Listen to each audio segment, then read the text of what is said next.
Good evening, RPG Limit Break. I am Antidale. I'm along here side with Starman and with Smitty also doing the restream, and also on tracking duties. And we are here to watch Invenerable face Dia in the table flags here. Dia is a perfect 4-0 in table flags, was a perfect 3-0 in the initial stages. Dia has yet to lose at all here in the highway to the Threemus zone, where Invenerable has just had 2 matches since he came in directly off of a football gauntlet win, and is currently 1-1. So there's a lot on the line here. Inven is either going to feel a little bit behind, or Dia is going to finally face a defeat.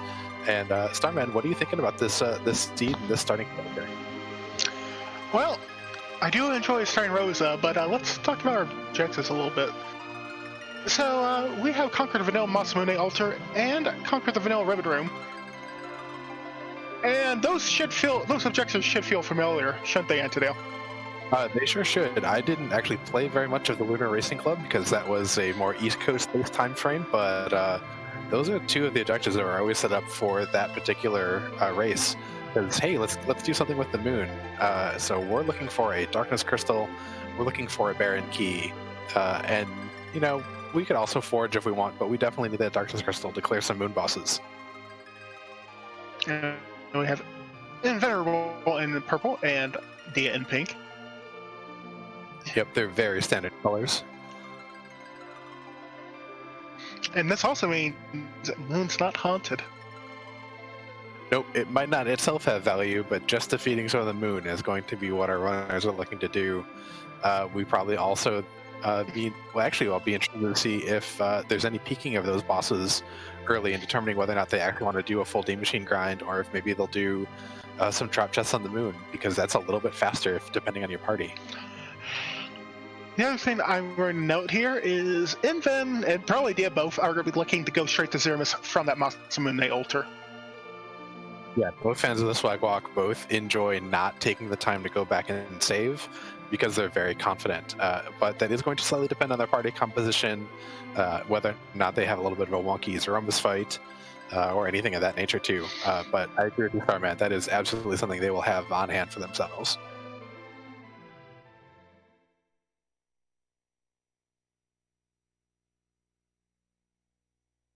And it looks like we are off.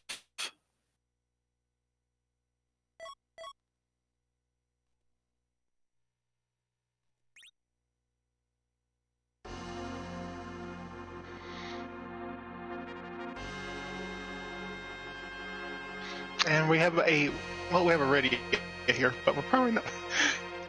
Oh, okay. I guess no hook route. That's a magma key.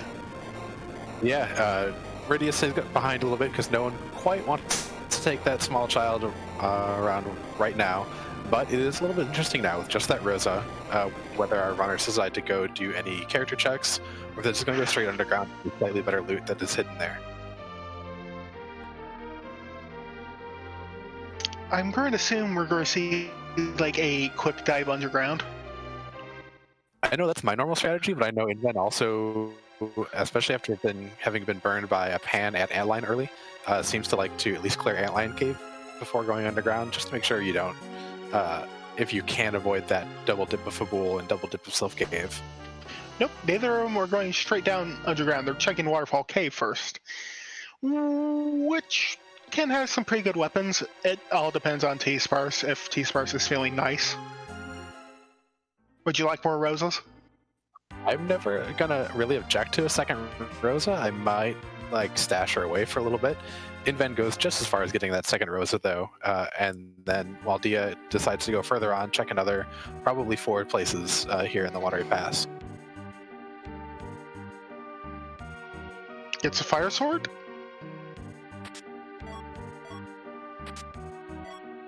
And an Aegis shield, a wizard hat, and an exit. You know what? I'm going to say that's value. Yeah, absolutely. Since Rosa doesn't learn that exit for a little bit, we'll have to find the Earth Crystal for her to learn it. Being able to have that in item form is really nice to have. Meanwhile, Damsian not really having the goods, because Damsian is a more common loot spot. And therefore, on T Pro, it usually doesn't have that much of value. Yeah, the value in the Damsien is usually just the density of Check. Would you like another child? Here's a poem. It is ladies' night here tonight on RPG Limit Break. We just found a poem there. We have a Rydia and a Rosa stashed. Let's find some heroine robes, right?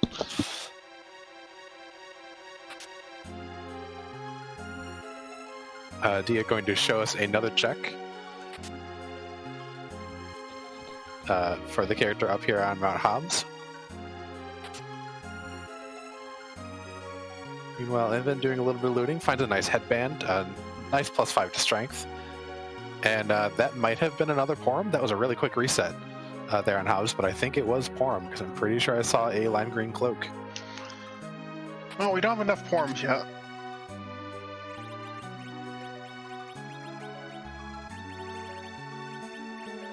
Looks like he is checking out the characters.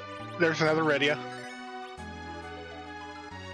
And a Palom.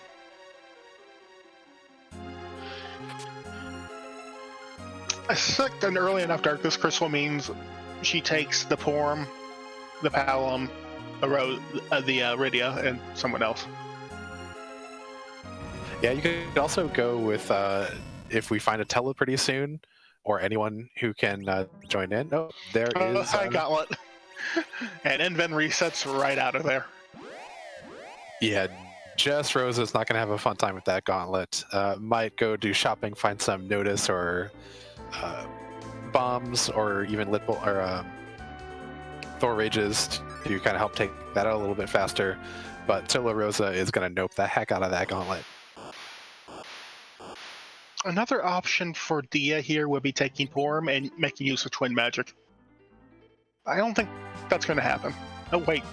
She has most of her party decided already.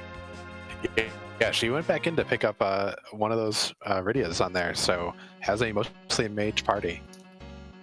Oh, entirely a mage party. We're just looking to, I think, to fill out one spot.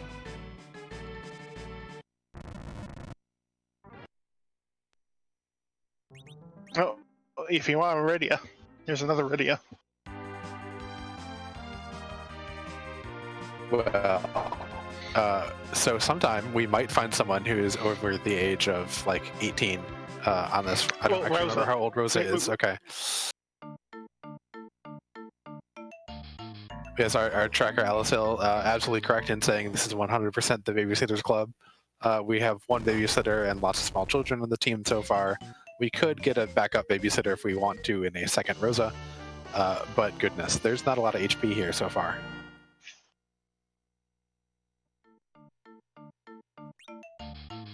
So Dia's about to go underground and probably check her freebies.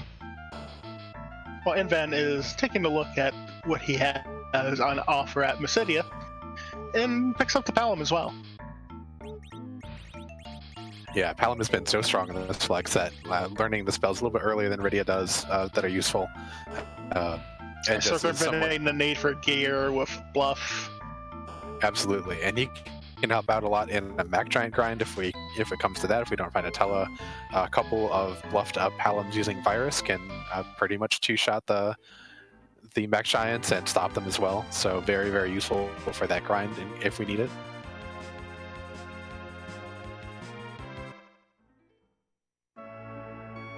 Here we go, checking our freebies.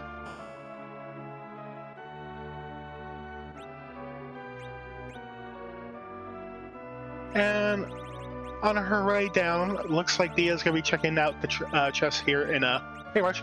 That Elven Bow is real good value. Yeah, that's a real good value. Rose is going to be real happy to strap that on. Hopefully find some good arrows to go with it. But Elven Bow giving +5 to Wisdom eventually will be probably handed over to a Black Mage, and we don't need Rosa to pew anything with the arrows. But the Elven Bow, part of the reason why we're so excited is it has good accuracy on its own. It has a decent bit of attack power on its own, but also will mix hit mage weaknesses. And we're excited for that Poison Axe for a different reason. Yeah, we used to like to sell a little bit more, but in 4.1 it got a price decrease. But it does actually give us something to equip on a bruiser if we find a Sid or a Kane ever. we do find the pass there in that freebie chest, so that is nice to have, but not really too required, because we're probably going to finish off, like you said at the beginning, Starman, we're going to probably finish off at the Masamune altar and go straight down to Threemus. And Dia is selling some stuff and picking up a Mute Dagger. Why is that Mute Dagger so nice? Mute Dagger also nice for the extra wisdom it gives you, and it's another one of those mage killing weapons. So if we find Asura or the Mega Sisters, or have to do some trap chests with Med Ogres, we are very happy to have that in the back pocket to do extra damage to them. That was not a super friendly Fey March.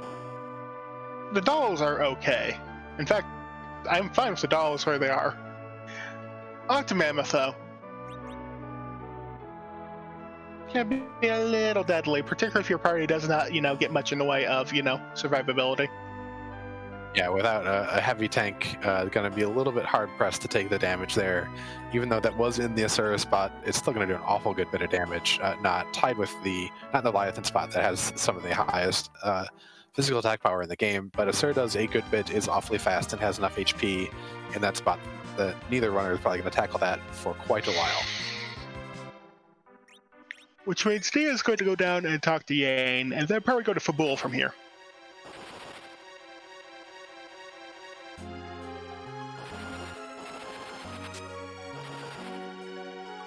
Yep, and Inven pretty much just behind that little bit of an aborted antlion dive for this. Both runners have run just about a similar route.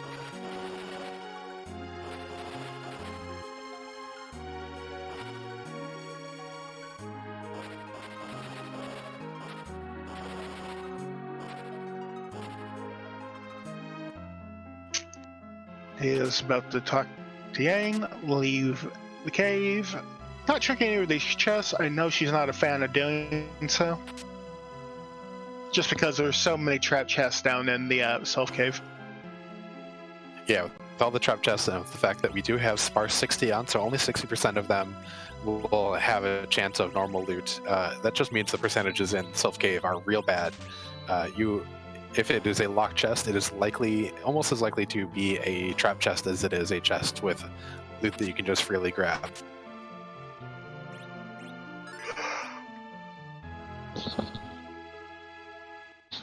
Yeah, the chests, the shops in Land of Summon Monsters will generally be much better than the ones on the overworld, particularly since we're on T-Pro.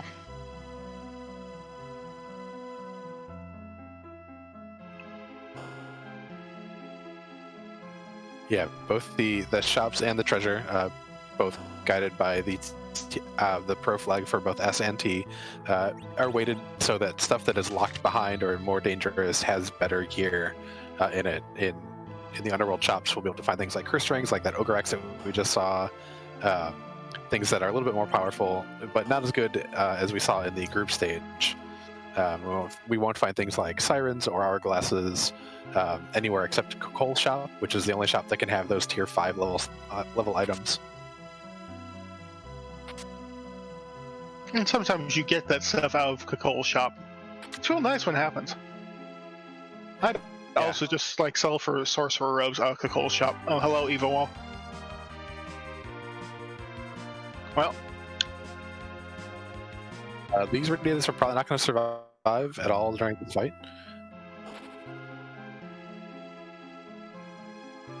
Which, frankly, is probably the best thing that's possible for them.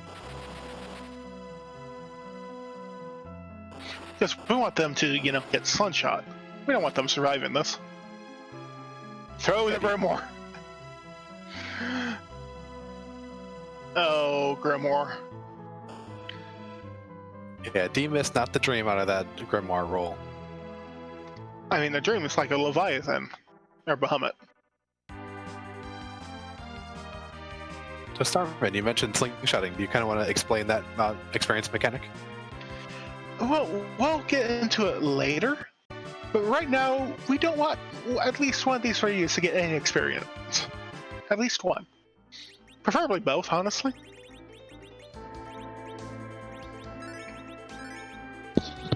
Yeah, and chat noticing that Rosa with an aim command. Aim can actually overflow in that center slot. Often you don't see Rosa in the middle slot because you get a bonus to accuracy, and it does not play well with aim.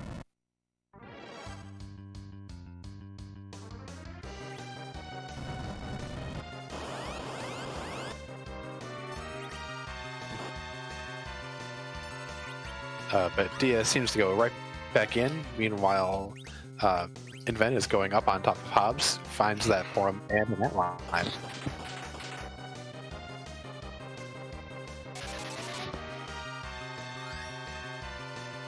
We're 12 minutes in and we're only now getting bosses. I mean, maybe the play here is just to reset out until that Grimoire actually, pops something of value. Yeah, that might end up being the fastest way through for Dia. Not even caring about these radios, maybe. Thank you, Odin. That's a rude seed. Meanwhile, Inven is through Anline. We finally have a successful combat here, 13 minutes into the seed. Unfortunately, all he got out of it was a Porm. But that Porm could be like the key for Inven just blowing the seed wide open. I just good magic earlier. That'll give Inven a little bit more power and something that the Evil Wall won't counter with the Petrify.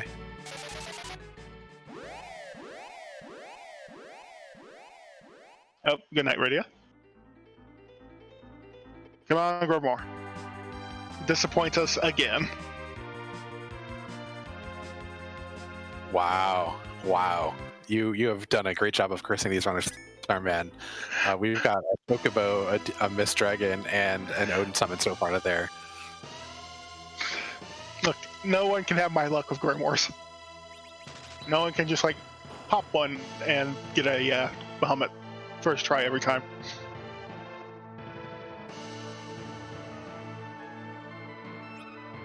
Honestly, I'll be honest, my favorite thing to do with Grimoires, sell them.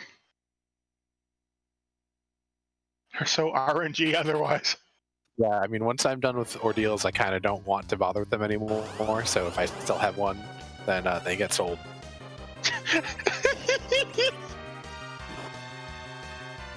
Oh, Mist Dragon, please.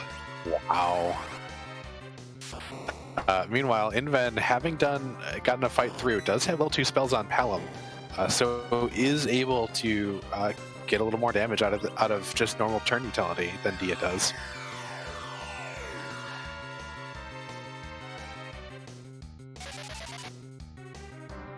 Just basically getting double turns for that Palom.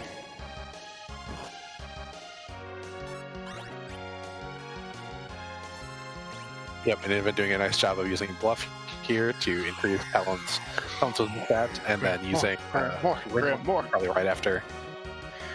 And that should have killed that Evil Wall, I think, if I've been keeping... Nope. Mist Dragon, get out of here!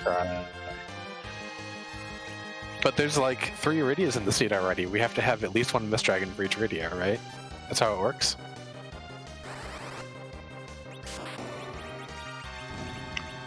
Grimoire.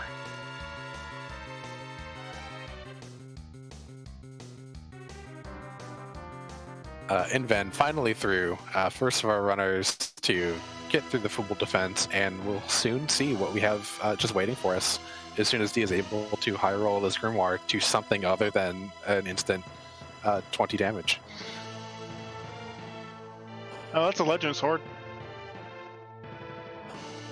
That could be very good value. Oh, hey. That maybe counts? I mean, almost halfway there.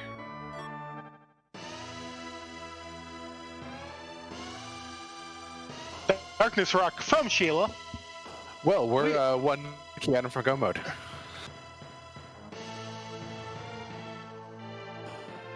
Slap from from Palom.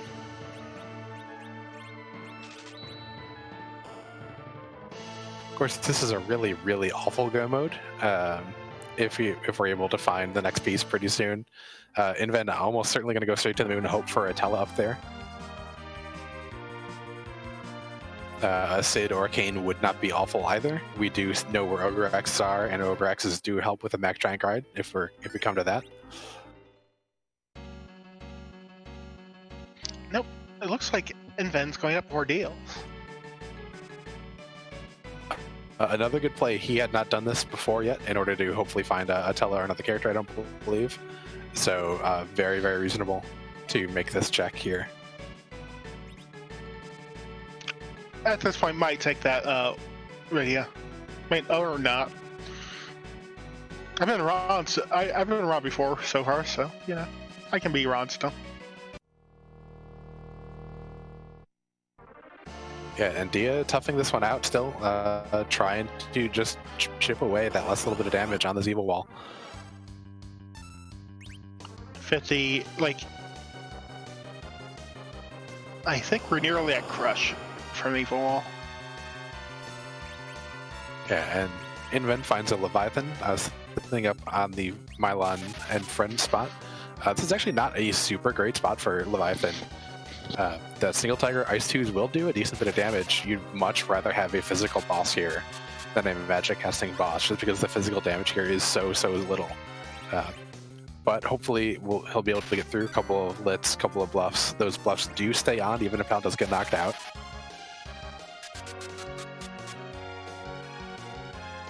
So that ends up not being a wasted turn there with that bluff. As long as Invenerable does not change Palin's equipment, the plus 16 to Wisdom given that bluff does stay on Palin. And evil wall once again just knocking out Iridia. Knocking out 2 Iridias. And we get it. Oh my goodness. Oh wow. Dia probably feeling a little bit tilted at this point.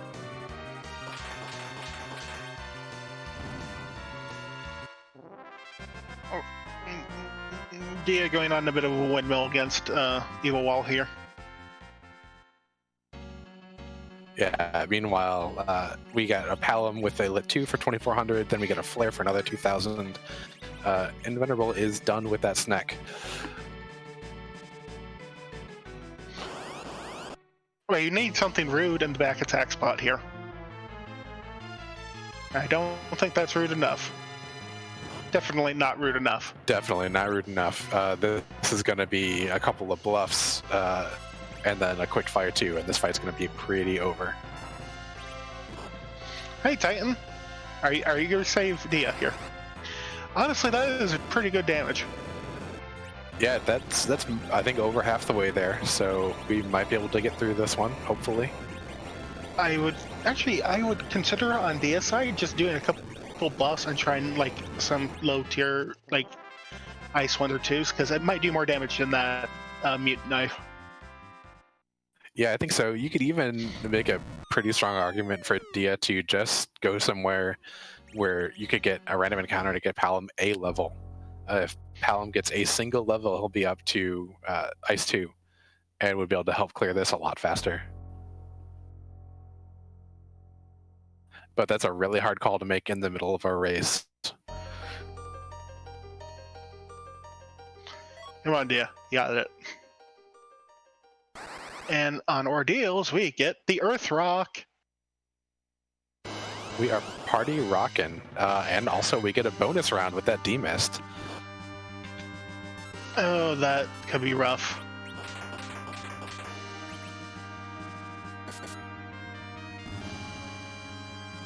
Yeah, so part of the reason why we're happy to see the Earth Crystal is we do get access to the Troya Treasury, which has a good chance of loot, even if it is sparsely populated.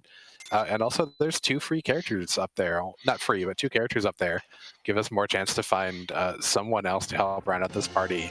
Give us something other than just these mages. Maybe definitely be hoping for a Tello there. Would not object to probably, again, a Sid or a Kane. Even an Edge could come in handy, but he's less likely to be taken in this flag set. Oh my god, Dia's finally through the evil wall. She has conquered the windmill. Yeah, that is good news for Dia. Hopefully she can take a brief second here to breathe, relax, and figure out what to do with this Darkness Crystal that she'll get from Sheila 1.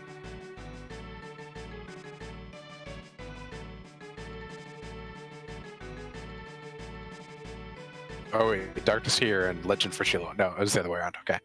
Yeah, so Legend here from the King, Sheila 1 from Darkness from Sheila 1. That will give Dia a lot to think about.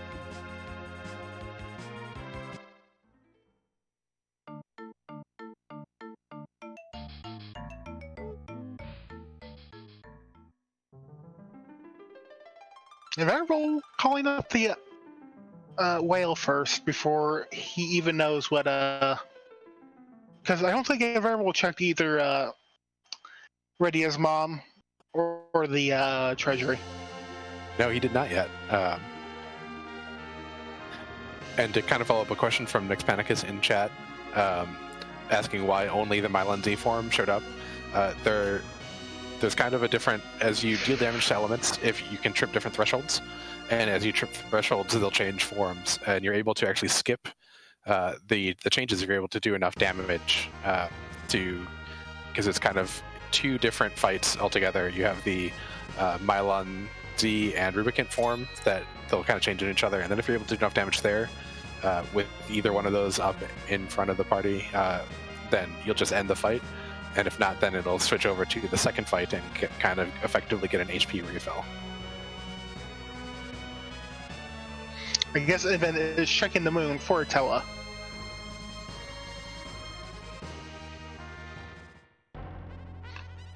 Yeah, also a quick stop at the moon shop, probably looking for some ethers or ether 2s or illusions.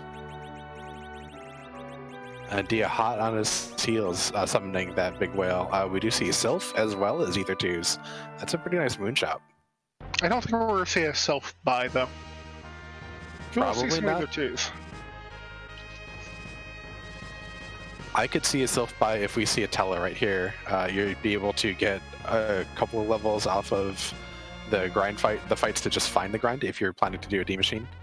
And that should get Rydia enough experience points in order to get enough MP in order to be able to cast that Sylph forever.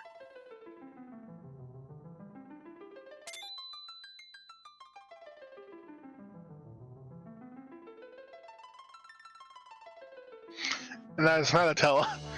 We have had nothing but mages today. Nope. More children. My goodness. Dia going to check out Baron Inn first.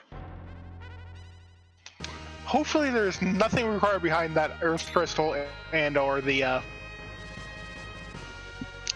D-Mist, because the further Dia does not check ordeals, and I don't think she wants to. Ooh, that heroine robe is real nice. That's real nice. That's something Dia is probably annoyed at herself for not checking earlier. Like, I was not aware a heroine robe could show up there. Yeah, I might have to do a quick check. Heron robes are tier 5 now, so they can show up a little bit more frequently, but I think that's a pretty high roll. Dia checking the character on the moon. And indeed, there is a 2% chance of a tier 5 item being found in a Barontown chest. And then skipping right past it, not going to get that heroine robe. Might regret it. Probably, maybe. Yeah, probably a little. It's really nice to have those heroine robes. They give some really good attack stats to your mages. It does tank their magic casting stats, but gives them a lot of defense. You're really able to power through a lot of the overworld spots. And but Pale Dim not going to be too bad here with the kids. Their twin magic is non-elemental, so Pale Dim not terribly scary. And Pale Dim won't counter any good night, Palom. The one nasty thing about this spot is it has surprisingly high magic physical damage.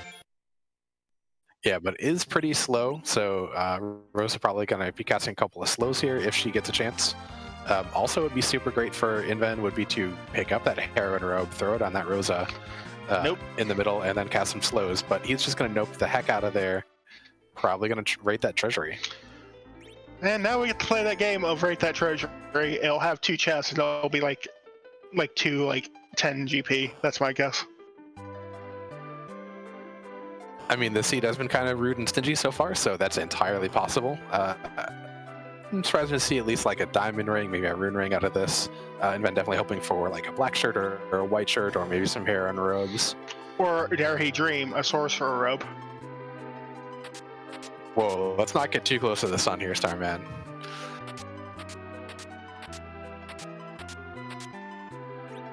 Well, there's a lightsaber, Artemis arrows, rune axe, elixirs. Look at all this gear for characters he does not have. Wow, that was awful for this party. It's okay. He can strap that like lightsaber to Palom. Right? That works. Is that work? I mean, it works as a pretty picture. Chad is correct that those Artemis hairs are nice to see, especially if Invent does go back in and pick up that heron robe. That would make Rosa exceedingly strong. Invent also landing on the wrong side of town here. He doesn't have exit anymore. May he be blessed with a package. Oh. Nope, just the tower key.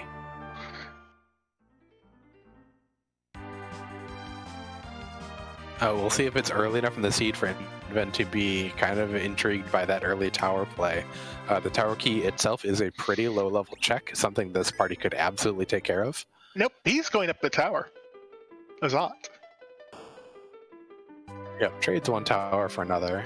Meanwhile, Dia taking some fights out here outside of Baron Inn. I think she is going for maximum power.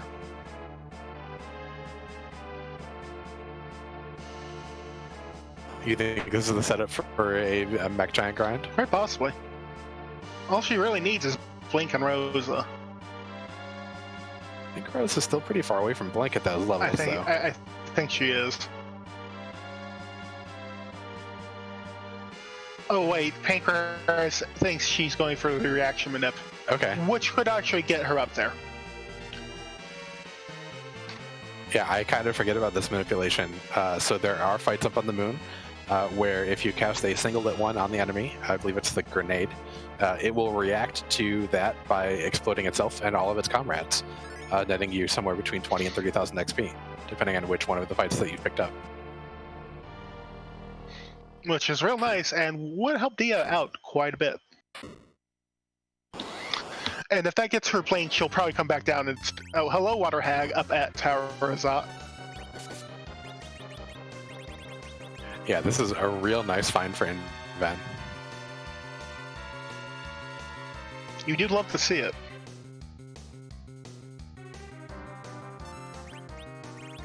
Fight Zer. Notice.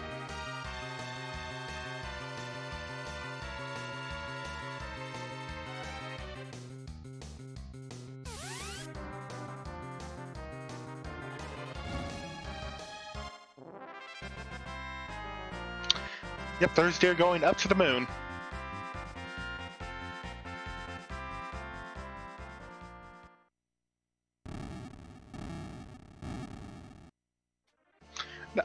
Actually, Dia never went down into a Antlion Cave. No, Dia has no idea that there's a gauntlet waiting for her there, and Inven is through that Water Hag very easily. Now the trick is going to be who's here at that second spot. I don't think Dia got the fight she was looking for. Ooh, that hurts. And also, if you get a back attack here, but this is the correct one, if she's able to get that lit one off.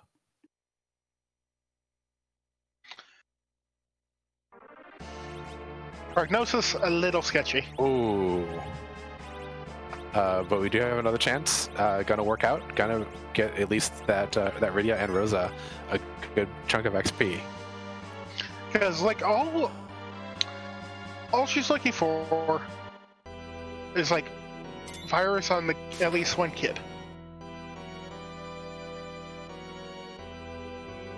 And that's a Cecil up in Zot.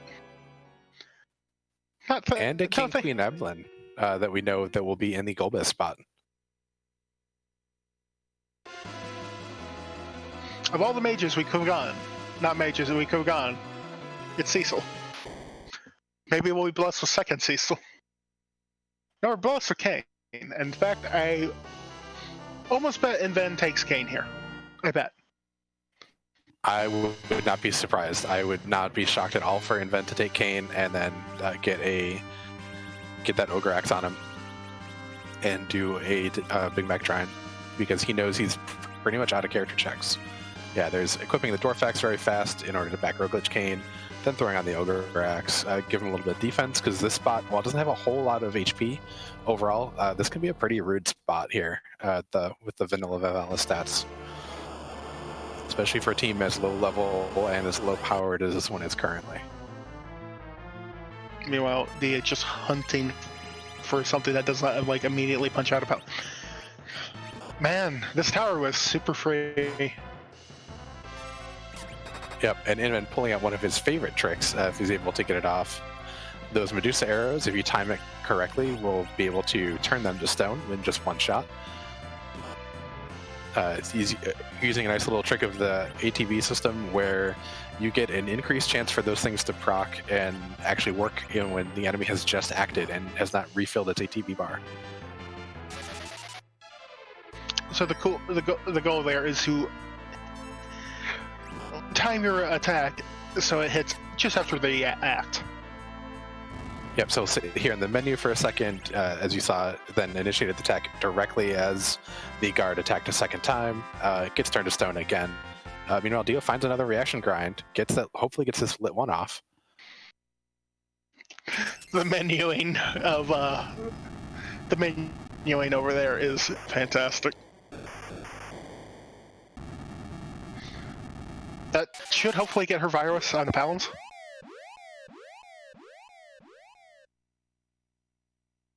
Or virus. See, we get Berserk on Rosa, we got one virus on a character. And from Zot, we get a pink tail. Well, I mean, that's on the key item. That puts Inven to 6. I don't think he's going to take the time to get all the way up to 7, or up to 10, though. That's just a lot of investment.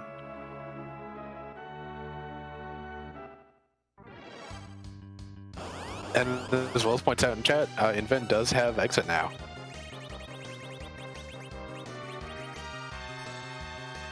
A little interesting that Inven put the Dwarf Axe back on Kane just now, but is leaving him not in the middle.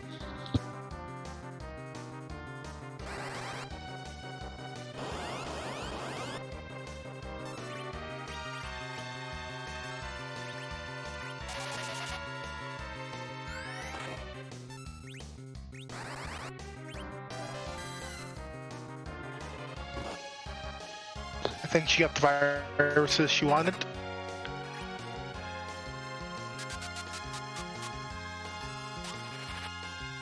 Yep, and Invenerable using those Artemis arrows to great effect on Rosa, doing 2,000 points of damage in just one shot.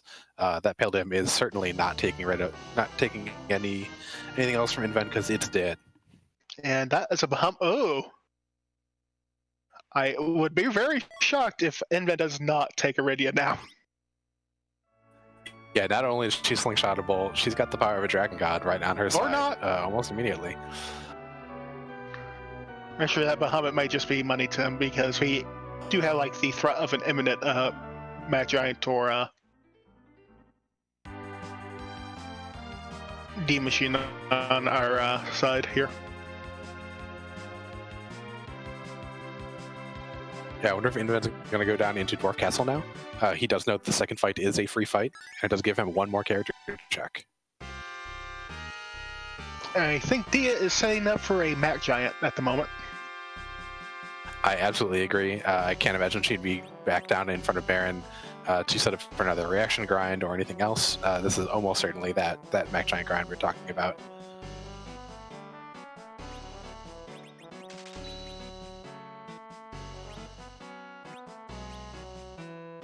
Charm arrows are real good ammo, just in general.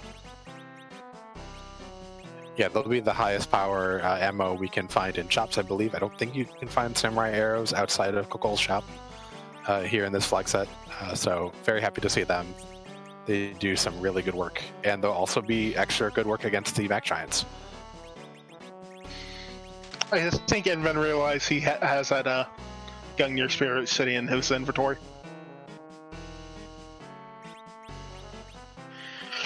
So Dia is just going to go straight for like full-on nuke reflex all over the place.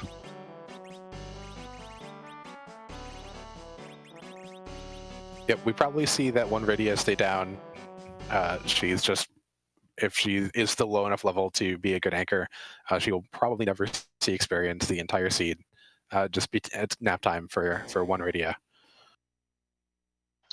And hello there, Mega Sisters. This is actually a very brutal spot to have them in. Yeah, without Quake on your side, we do have the Elven Bow, and we'd be a lot happier if we had the Elven Bow and the Artemis Arrows with the Heroin Robe that we do know is in Baron Inn, and I don't think Inven ever picked it up. In fact, Inven is very unaware of its existence. But we do have a Rune Axe. And as long as you take out one of them real early, it's fine. Unfortunately, that swing was not enough. Yeah, Rune Axe, like most axes, have very low accuracy, so the amount of damage you get out of them is pretty variable, since Final Fantasy IV does work on a multiple hit system.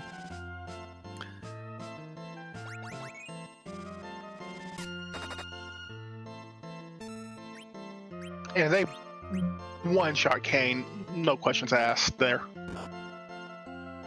Yeah, pretty much any bit of magic cast on this team is going to one-shot them. And then getting the life spell ready, it hits Kane again. I mean, that's perfect. You kind of want to just not hit Rosa and let Rosa go pew-pew all the way home. Also, clearly want Rosa to take out Mindy here. Dragon Sisters just do not like Kane. And apparently Borm. Do you think Kane betrayed them at some point? Oh, I mean, almost definitely. It's okay. We're through and we're on to the free fight. Yeah, we're on to the free fight, and also important characters lived. We don't, it'd be nice if Kane had lived, but Paladin getting extra levels to make his viruses a little bit better, give him more MP, and Rosa getting extra levels there to get her closer to Blink is also really, really nice. And then in this next fight, Inven will have time to get Kane back up. Oh! There's our favorite old man. Well, we know where Invenerable's going after this. Yeah. The smallest bit of Not a Dream is that you'd almost rather have Iridia instead of Porum here, or another Palom, just because I personally prefer two Black Mages if I'm going to do Reflex strats, just because Noki is faster than White, but you're not unhappy with this at all.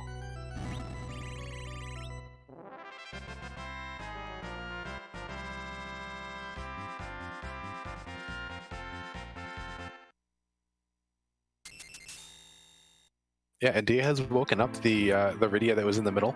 We'll see if that Rydia does stay alive throughout the entire fight or not.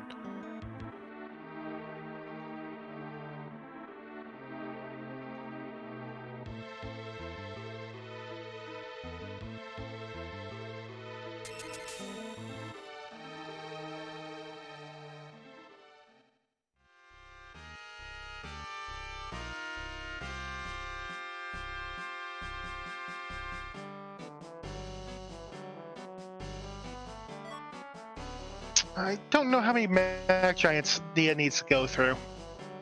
But hey, there's a package. Invenerable got nothing from the castle other than that old man. I mean, that's a pretty big something. And it'll depend a little bit on what Dia is looking for out of that Mag Giant grind. To get Rydia to nuke from level 1, you're looking at about 33 kills overall. But that doesn't count the slingshot effect that she'll be getting for level 1 Rydia at least. And more importantly is the other Rydia up top. Because that's the one that won't be slingshot. So if she's looking for nuke on everyone, 4 nukes. 4 nukes at all times. It's going to be a bit. In fact, I can bring up the chart real quick. Yeah, it's going to be a long bit. For Rydia to get less than 30 Big Mac kills, it requires her to be at level 28. And that only brings it down to 29 kills. So Dia's going to be here for a good bit in order to get everyone all the way to nuke. Yep, that's a lot of Mag Giants she has to kill.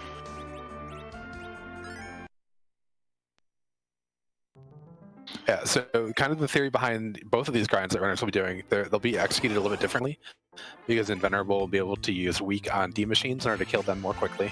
But the theory is that these searchers continually resummon the monster that they summon as you deal any damage to them. And for the Max Giant grind, that means you're looking to do 8,000 points of damage to the Max Giant before it does too much to you. And you're able to use Stop on them, the spell as well. And you can use Virus, and since they're giants, things like the Ogre Axe, the Poison Axe, Charm Arrows will do extra damage. And since they're machines, things like hammers and lightning-based physical damage, like Lit Arrows or a Thunderclaw, also do extra damage to them.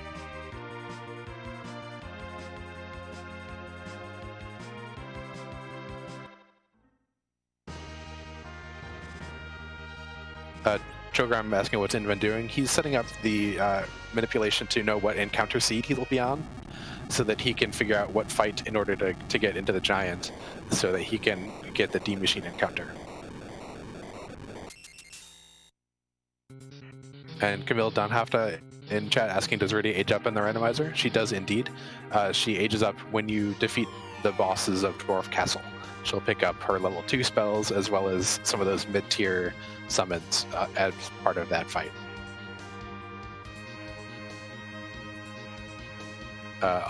Also part of that encounter is that she changes classes, and so that also changes the possible equipment that she can wear. Once she's an adult, she can equip things like the Zeus Gauntlet, but can no longer equip any White Mage-based gear. But her stats overall don't change in between the two forms, just equipment and spell lists a little bit. And unless you like really need like those tier 2 spells or like those mid-game summons, it's generally not worth going through Dwarf Castle just to get that. Yeah, they're absolutely a side effect of it. I like doing Dwarf Castle just so she doesn't have a white magic thing anymore, so I don't have to accidentally enter that menu. But the value of Dwarf Castle is never for growing Rydia up.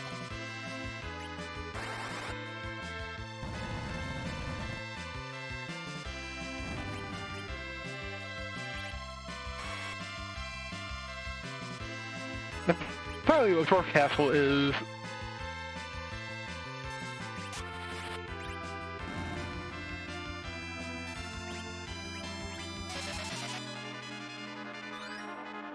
Sorry, man, I think we're waiting a little bit of anticipation. I heard the value of Dwarf Castle is...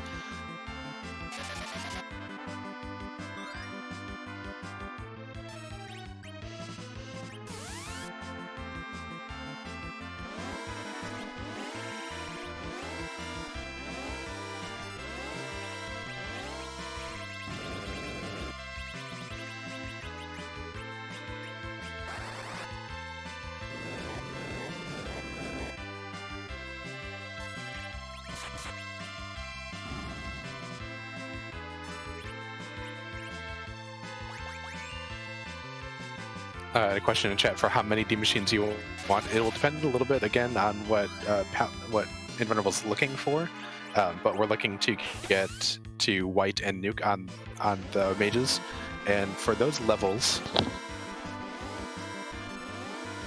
probably looking somewhere around 10 D machine, 10 kills plus 10 life potions.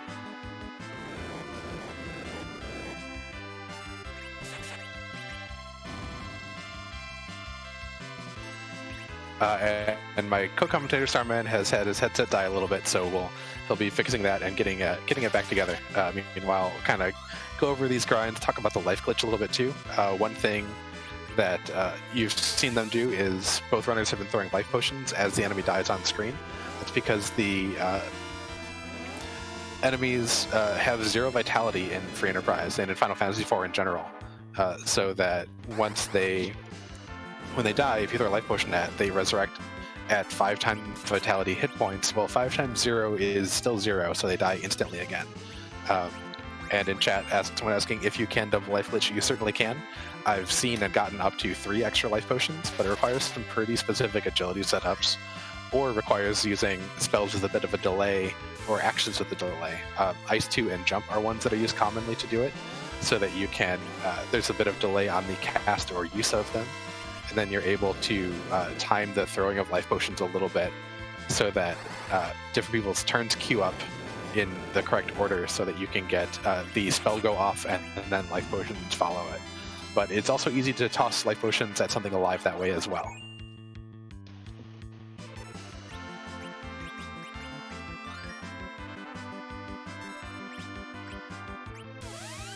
Okay, so we've gone over the grinds then. We've gone over them a little bit, yeah. We've seen Inven weak a lot of the D machines. D machines have a little bit more XP, which is why this is the preferred grind over the Mech Giants. But we've talked about life glitching, we've talked about weak and punching and things. I have not counted either of these runners, so I have no idea where they are in the grind. Inven probably has 5-ish left, maybe a little bit more. It sounds about right, particularly since he did not take Iridia. Yeah, and Pepita in chat asking where Kane and Tella were. Kane was at the Tower of Zot, and Tella was at Dwarf Castle. Inven, having been able to clear Mount Ordeals on his time up there, had picked up an Earth Crystal, had gotten Kane up there, and then seen that the Leviathan, or the Golbez boss, was King Queen Evelyn, so he knew that was a free spot. So he just had to get through what turned out to be the Mega Sisters in the Calbrena spot, and was rewarded with a package, which but was also super rewarded with Tella.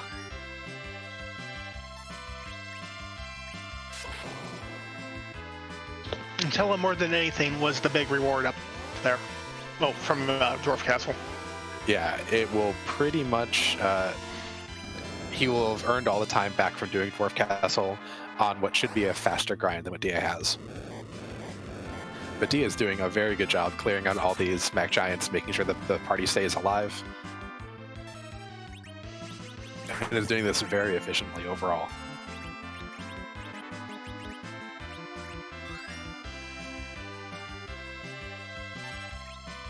Unfortunate luck with that punch, but oh well.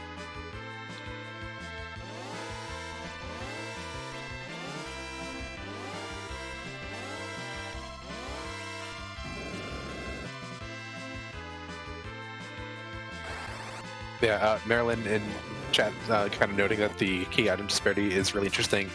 Dia had picked up 4 characters pretty early, and then had charged directly into Dwarf Castle, only to be faced with Evil Wall and no levels. So it took Dia quite a while to roll a Grimoire in the inventory to a high enough summon so that she could actually finish that Evil Wall. She got a number of Odins and a number of Mist Dragons and a Chocobo or two that just absolutely made her reset almost instantly out of each of those.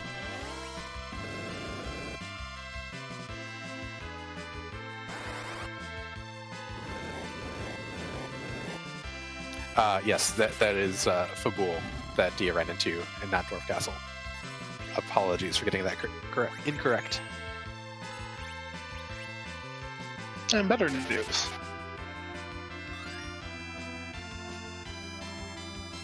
Soon, both of our runners will be at power overwhelming. Yeah, absolutely. And I imagine both runners go directly to those 2 objectives that they know they have to do, especially since they both do have the pass. Yep, I would imagine so. Gelwyn, there were Ether 2s on the Moon Shop. I don't remember if there were Ether 1s anywhere. Dia bought a stack of Ether 1s on the Earth. That's how they're financing their MP for this grind. Yeah, this is a pretty intensive MP grind for both runners. Weak costs 25 per, Virus costs 20 per. Stop doesn't cost that much, but still, it's some.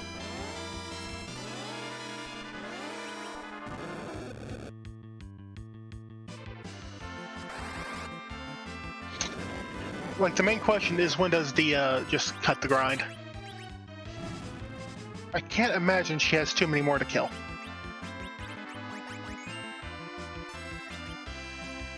No, I can't either. I think they both have to be pretty close to done.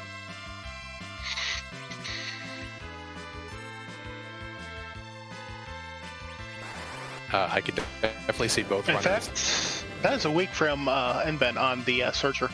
Inven is done. Yep, weak. Just to be super clear on what it does, it will lower any enemy's hit point total to single digits. And now he's going to make Tella take a nap. Tella will be doing nothing else super useful the rest of the seed. This one Kamikaze is going to be Tella's final action for the team until maybe the Threemus fight, or if he needs a quick blink or cure force on something.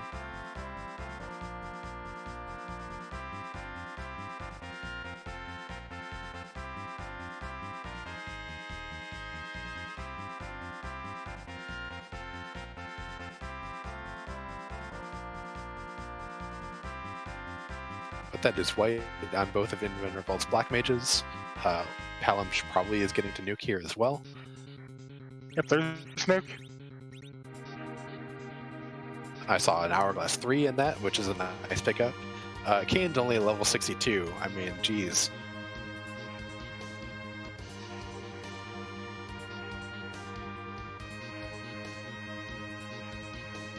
Okay. Why don't you get a couple more levels, Kane? Come on.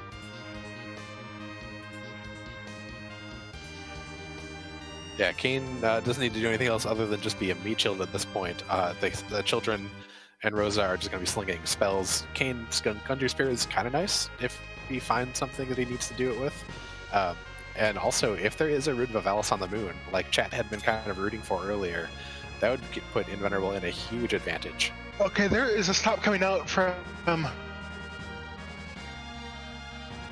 it looks like... Yeah, Dia's leaving Rosa on the ground. I think his game plan at this point is try to use Rosa as a pseudo anchor.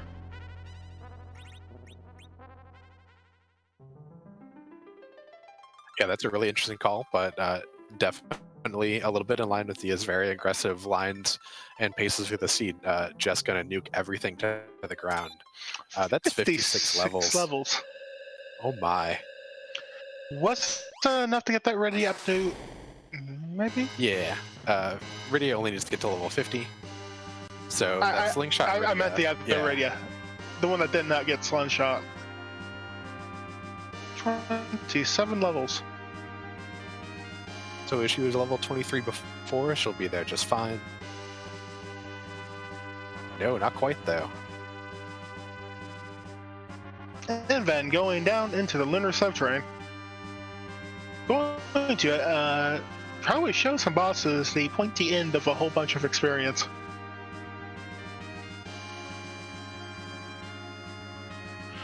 Dia is probably considering... Oh no, that was just a Medio on that one Palom too. Yeah, both Paloms only got to Medio.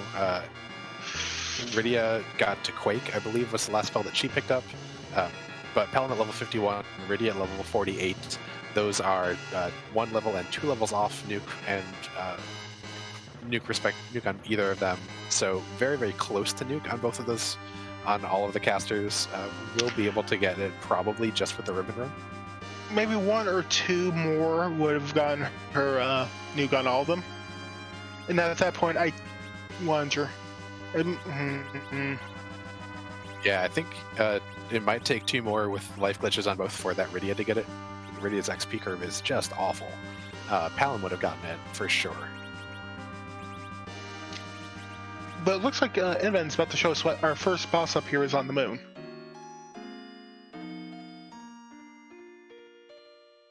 Yeah, and now that both runners have finished the grind, to kind of explain the slingshot mechanic that we talked about, if you have a full party and a character is 5 levels or more behind the median character's level, so it'd be the absolute middle character's level, not just the average of the characters, then any character that is 5 or more behind the median does get a bonus experience. They'll get double XP until they catch up. And our first fight here is Odin.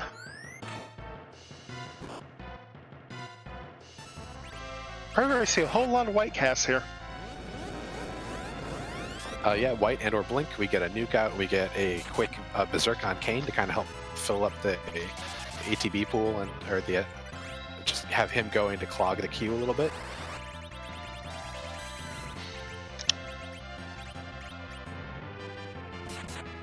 We have an old man casting the virus on himself. Yep, Rosa throwing on some lit arrows, going to berserk herself, get nice and angry.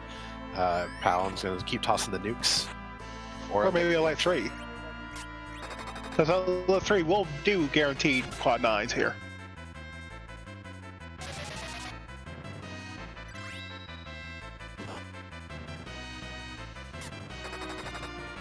Yeah, yeah, I think he'll have enough time to get another, after the lit 3, maybe another nuke after that.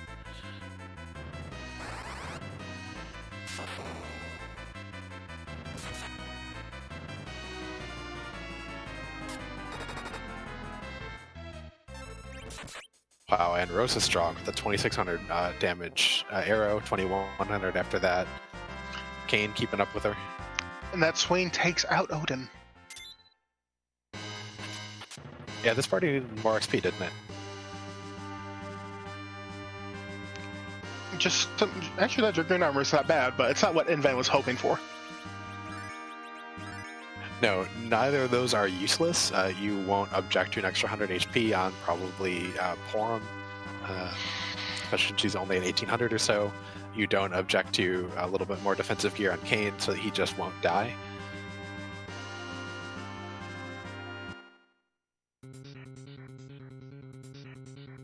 And Dia is right behind. If her party's able to stay alive, these the lit 3s that they have available to them will make short work of this Odin. And she gets real lucky if who eats the first hit from Odin. Yeah, Odin being very, very helpful to Dia. Hi, Wyvern! It's our friend, Wyvern. Wyvern, though, not Invenerable's friend, gets one star rail off before the Mega Nuke comes down. And Inven raising Tella here because having Tella alive clogs the action queue just a little bit more. Yep, gives you a little bit more time to get more star veils off. Tella's not going to actually throw a star veil. He's going to be around to just enter the queue, take a little bit of time. The ATB system that Final Fantasy IV works on kind of lets only one thing happen at a time. So as people enter the queue, they can kind of push the enemies further away to give you a little bit more time to take actions.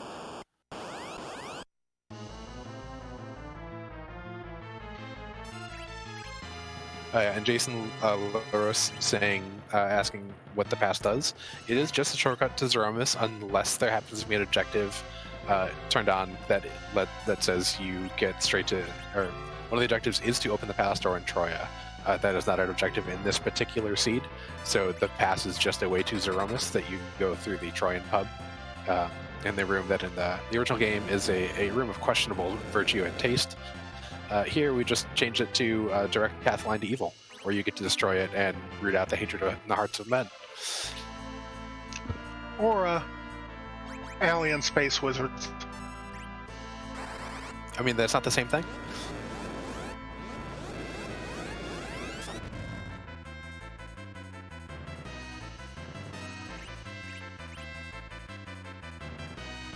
Yeah, Dia also getting the news that Wyvern is possibly required, and is definitely probably the shortest path through the seed, so gets that nice reset, comes back, changes battle speed a little bit, just to give yourself more time to get those actions put into the queue. Well, Inven berserking Rosa with those Artemis arrows, because Wyvern is a dragon. Wyvern counts as a dragon, and she'll take extra damage from Artemis arrows, dragon whips, dragon spear. Yeah, and Inven likes few things better than a Rosa doing almost 7,000 points of damage with arrows, so he's probably really happier at this moment. And there goes Wyvern. Shuffled off this mortal coil. Again. And that's a rat tail. Well, that's another key item. Something in the bank. If we find a hook, maybe that's our path to the Baron Key.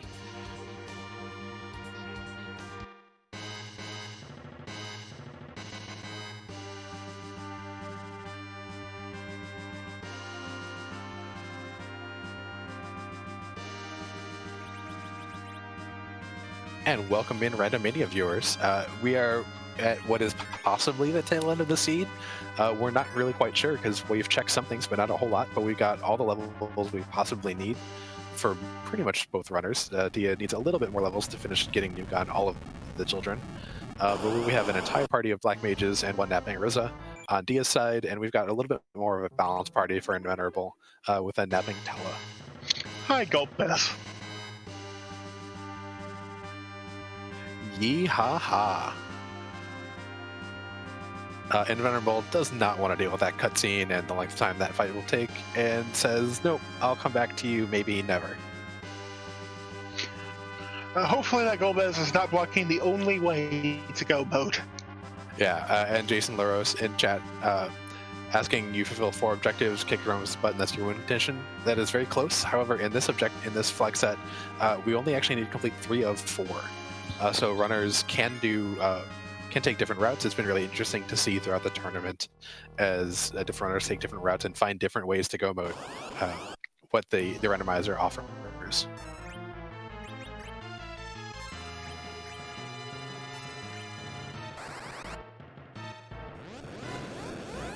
I guess Bahamut decided to just kick Wyvern out of her normal spot here up at the Crystal Sword Altar.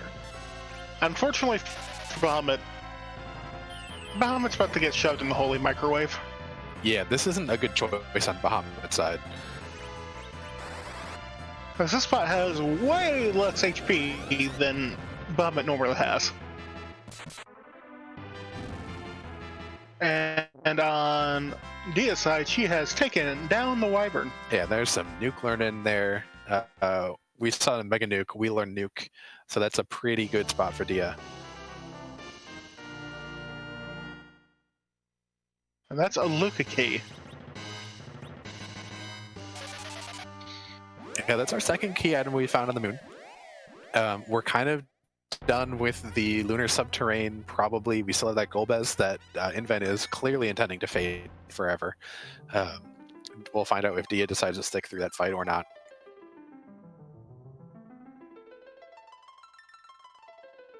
But Inven going back in to do the Marsame altar. It's the one spot here in the lunar subterrane that is a little bit awkward to get to. So you often see runners clear those bottom 4 checks, 4 or 5 different key item checks first, and then exit out and then come back down.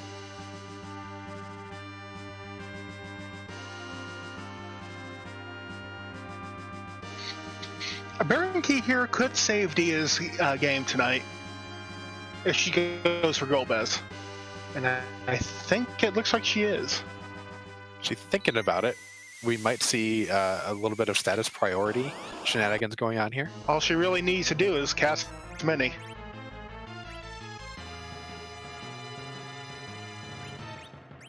Oh wait, she doesn't have anyone who casts Size.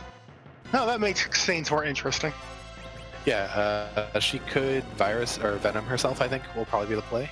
Or just let it ride. Meanwhile, we do get that Moon Valvalis. So not too horrible for Invenerable, who will be able to jump with Kane to knock out of the spin. Could also just rely on Rosa and arrows to get through this.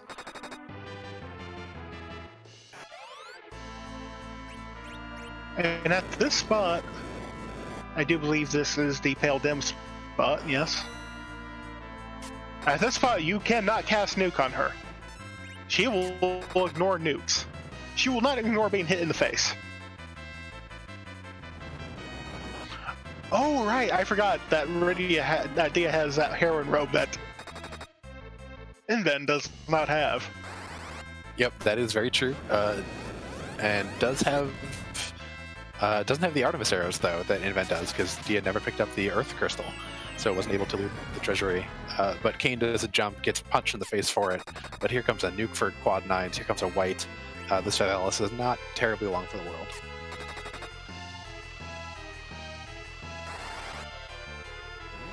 Yeah, the magic stat here is not that great. Dia will be fine.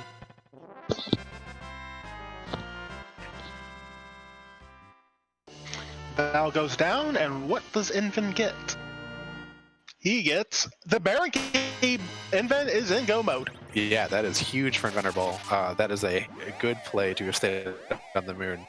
You could definitely see maybe if Dia gets to that Luca key and Invenerable hasn't finished, that maybe she gambles on it, because she did take all those attempts at doing the Fabul defense. Took a little while to get the levels to do that Mac Giant grind. Knows the Mac Giant grinds are slower. She's an adamant here. She gets a crystal ring. Ooh, that hurts.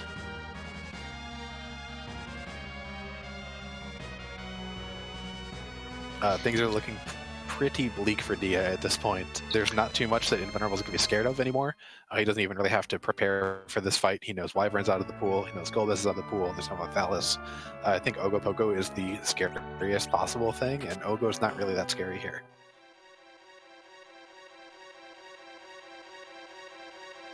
And in fact, if Ogopogo is just staying on the Baron Throne, we never have to see Ogopogo. Yeah, it's the Odin spot. It's the one that we're worried about.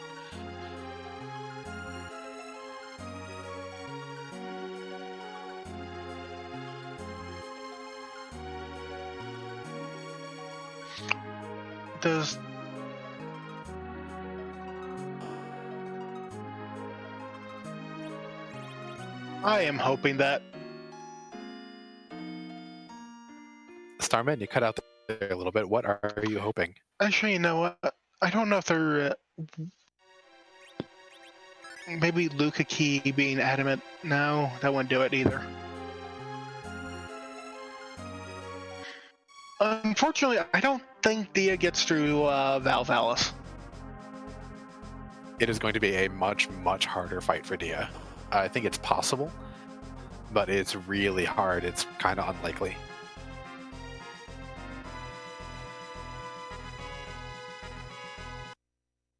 Invenerable is about to just ruin this elf stay, though. It's dark days for dark elves.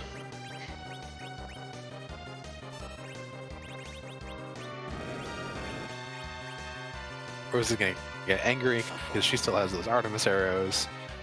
Going to virus out Tella. Yeah, it gets that Luca Key.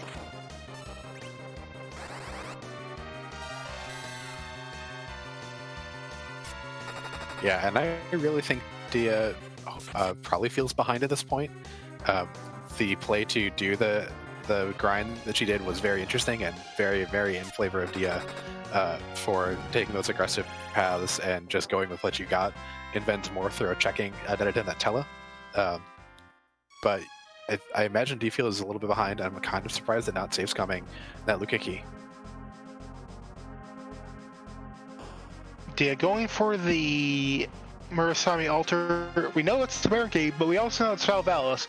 And that fight is very, very rough for Dia here. Yeah, it is a highly unattractive proposition to go through that fight.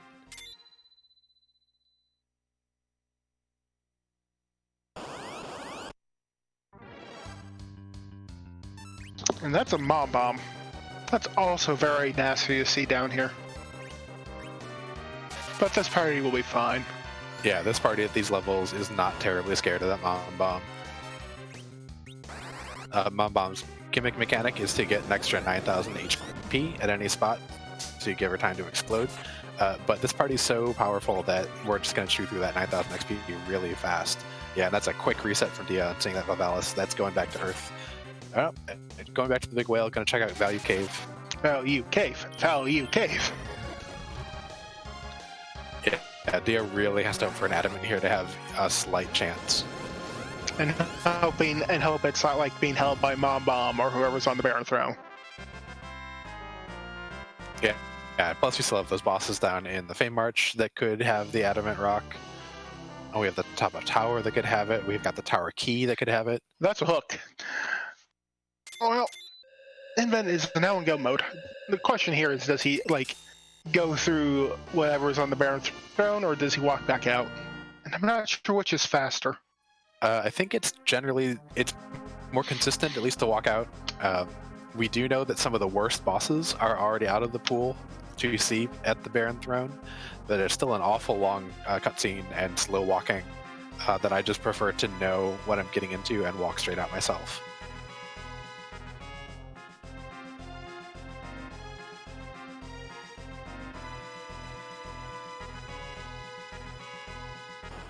Yeah, Starman, our initial predictions that both runners are going to do the Murasami altar or the Masamune altar last, absolutely foiled by the fact that the seed just did not give us the Baron Key or the Adamant Rock until the players were already on the moon. And Inven is just walking right on out of Baron Castle. Not even going to say hello to whoever's on the throne today. Nope, it will be a mystery to everyone.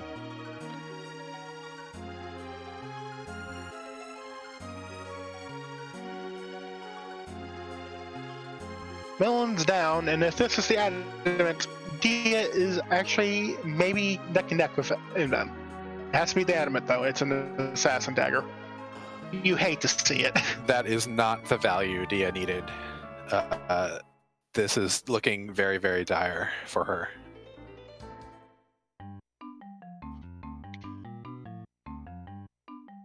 Inven getting himself a black chocobo to fly over to Troya in style. Yep, the black chocobo does spawn as soon as you take a step into the lunar whale. You can't just summon it, you do have to walk onto it, but then you get a black chocobo in that barren forest. It's the only other place, other than up here in the Troya chocobo forest, that you do get the opportunity for a black chocobo. That is correct, Warlink. No one did the Fame March bosses. It was the Calbrana at Leviathan, and I believe it was Octomam at Asura. At the time that both runners went down there to look, they were very unappealing. Oh, what's those Z flags in chat for, Antidale? Everyone wants a Zamboni. It's hockey season almost, so we want to see a Zamboni kind of come out, just really make a nice smooth surface for this Zeromus fight. Oh, right, Zeromus. There's something about Zeromus. Right. Zeromus is a little bit too much to randomize into the main pool. Just, what he does can be a little brutal anywhere. So we save him for the very end. But we do randomize something else for Zeromus. What do we randomize? I think we randomized the face and the butt of Zeromus. I think that's correct. Also known as the sprite. So, all that is to say, whose butt are we going to kick tonight?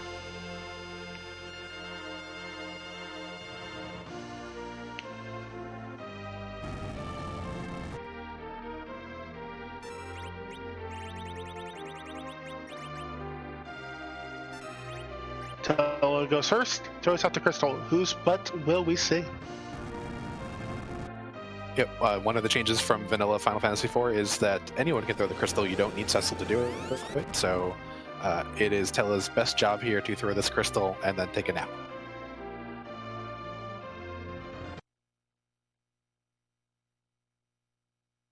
Dia finds a chain. Dia's heart probably sinking a little bit right now. And we get Bavmordius. That is the sprite from Willow on the NES. That is the final boss and main villain of that game and movie. Yeah, clearly Von Ivan has something to do with the rolling of the seed.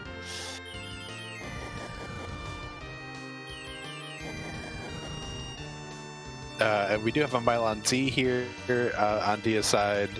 Z is for all the naps that this Mylon's going to take, as it just gets nuked directly off the face of the planet.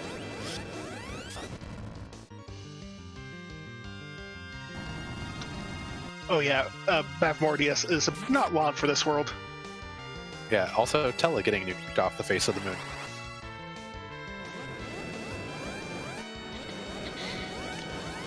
Someone has stolen her amulet.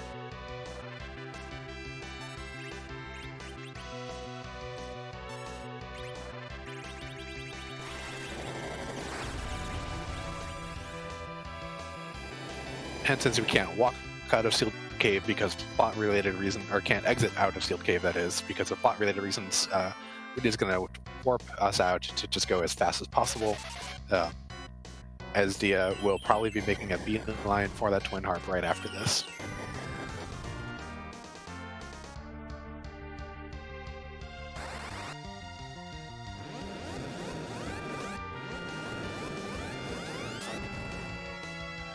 But Invenerable doing just absolutely classic reflex strats. Part of Zeromus' script is to when Zeromus takes direct damage after 45,000 HP, Zeromus refills his HP direct all the way to full. But if you continue to reflect the damage, so it's not directly cast at Zeromus, it doesn't refill, it doesn't trigger those counter scripts. So we're able to get through Zeromus dealing only 61,000 rather than 100,000+ in total damage. Mm-hmm.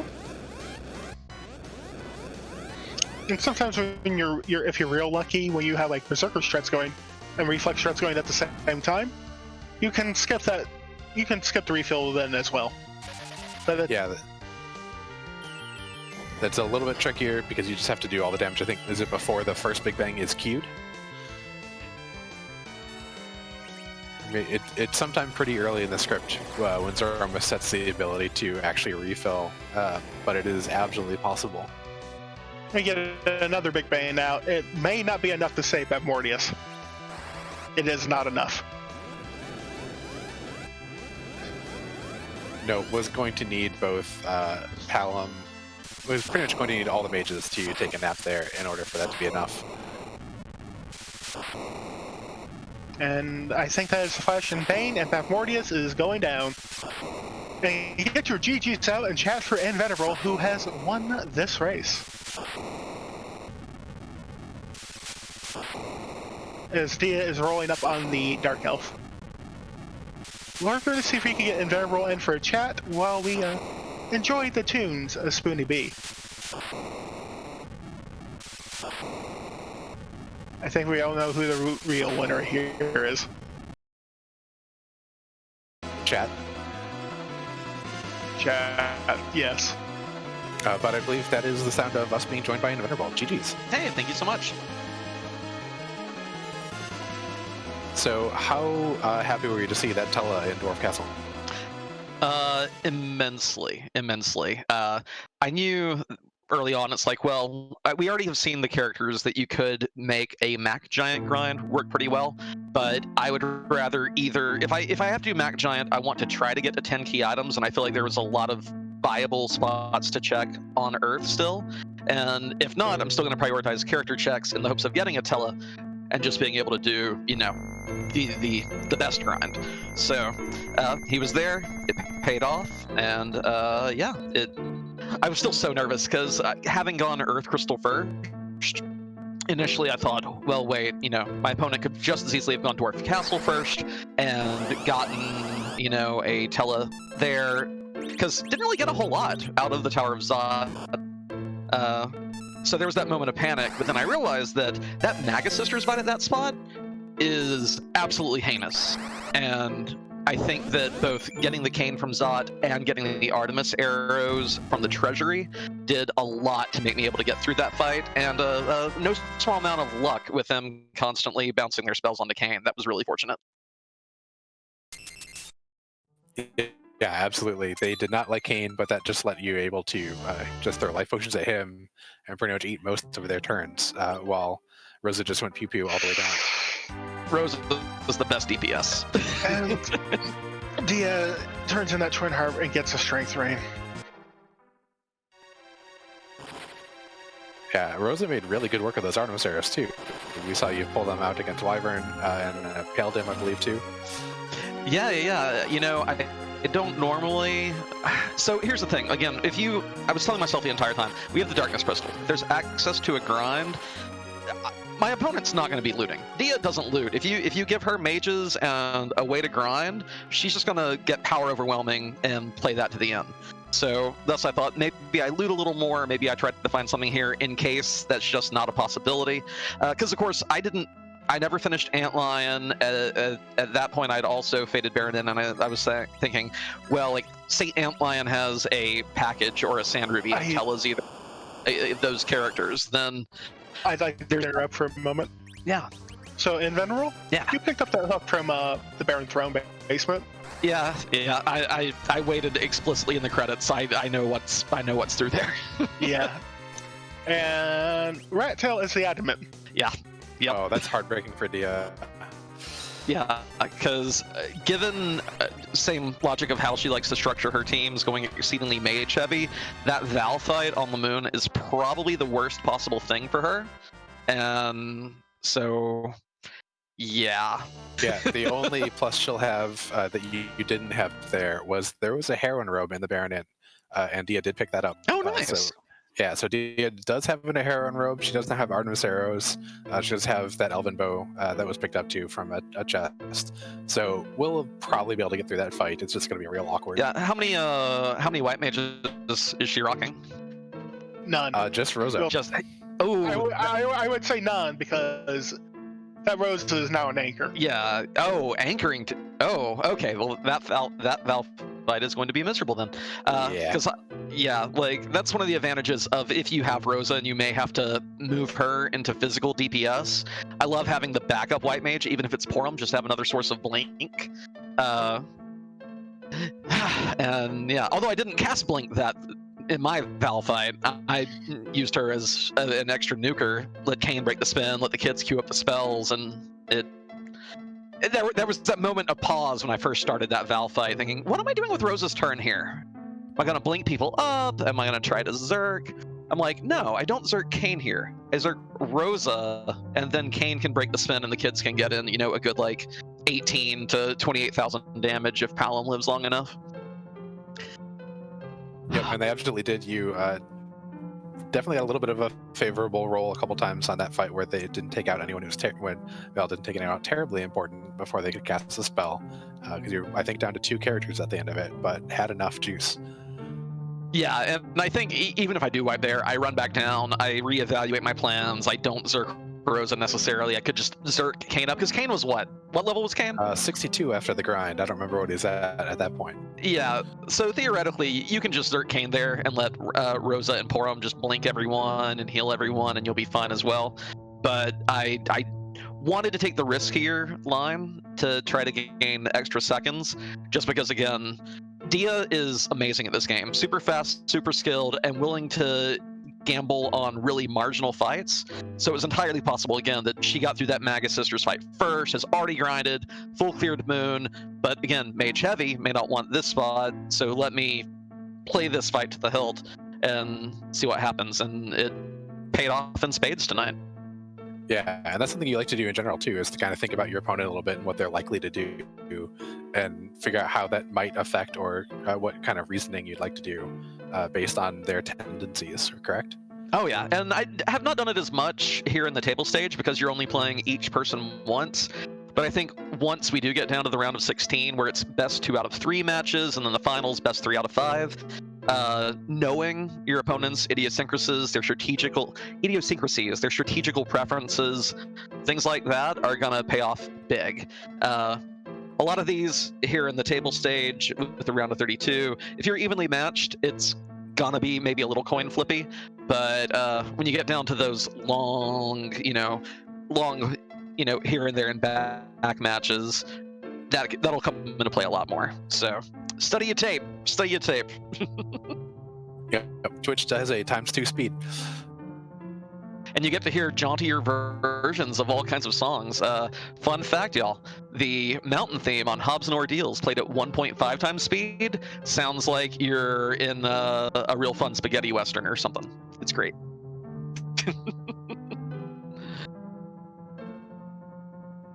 Don't all go to Avant at once to check it. Just trust me. Well, we're still watching Dia get through this. Just gets a standard from Pain Man at the top of Lower Babel as she's just clearing the entire underworld. Picked up Artemis arrows and a dragon whip temporarily out of the Fame Arch from those 2 bosses. So some heavy anti-dragon gear guarded by the Leviathan and the Azura spots, but nothing of value for Dia yet. And she's getting closer and closer to the point where she's going to go back to that vow. Yeah, and again, spoiler log revealed it. Everything just through that vow this seed. So Moon extremely not haunted today. Yeah. But anyway, I am going to dip out, have a snack, watch Dia finish this up. Thank you, Restream team. Thank you, Ali on the tracking, Smitty on the Restream, Antidale and Starman. I'm sure the commentary was amazing. This one I'm going to watch back at 1 time speed instead of the higher speeds than that, just because I know you two absolutely killed it. And thanks, everyone. Y'all have a good night. Oh, thank you, and GG again. And that was Invenerable, the winner of this race. Yeah, Invenerable going to 2-1. People have run a couple simulations on odds of getting into the round of 16 overall, and currently it's looking like 4-2 is likely to get you in. 3-3, you're starting to get into the realm of having to do a play-in in order to get into the realm of 16. So Inven feeling probably way more comfortable being at 2-1 than would have been at 1-2. And Dia at 4-1 currently will probably have also pretty good strength of schedule overall because she's played some very amazing runners. Is probably not enjoying having already seen that Daton come in, but is also her tournament line. Her tournament's not on the line here. This would have been nice to do a clean sweep, but it was not required for her in order to continue on in the tournament.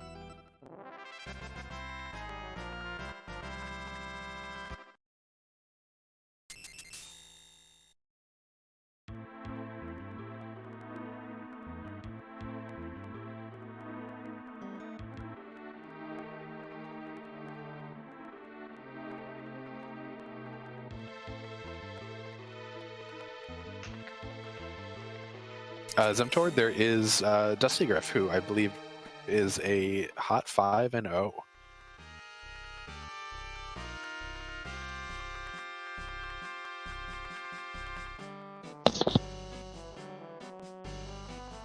And I believe Zilch was the only other, or Zilch and Gaming with the Wraith were the only other people who still had a chance at Perfect Records. Gaming with the Wraith had yet to play anything before tonight. I don't remember if he has had his first match quite yet. And Zilch had one match so far and did play tonight, and I don't know the result of that. Please don't spoil any of the other matches.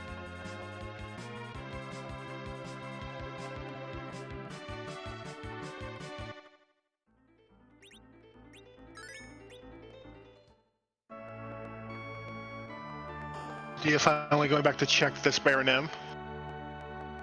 Yep, we would probably see Baron in and then maybe Antlion, if she even remembers that Antlion is a place that you can go.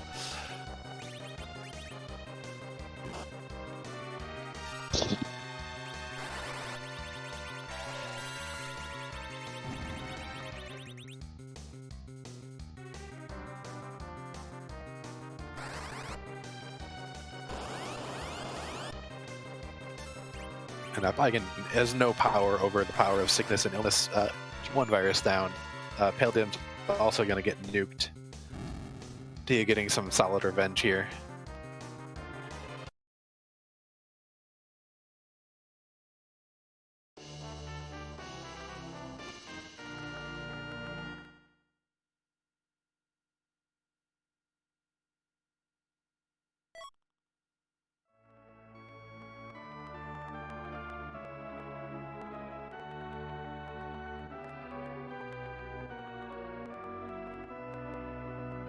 I imagine it's weighing heavily on Dia's mind that Valvalis that is sitting at the Marsame spot.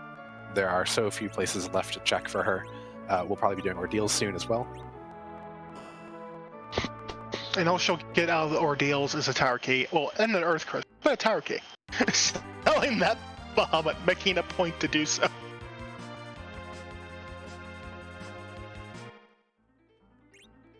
Yep, that Bahamut summon not terribly useful for Dia. Right now, Dia probably looking for Threemus, I imagine, is this check.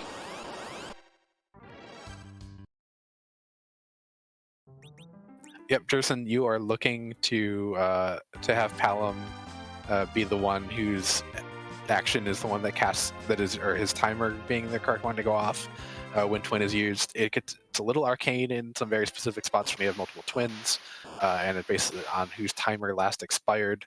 That is deep in the bowels of the ATV system here. But you are mostly looking for Palom, although Porum with a Tiara does a good imitation Palom.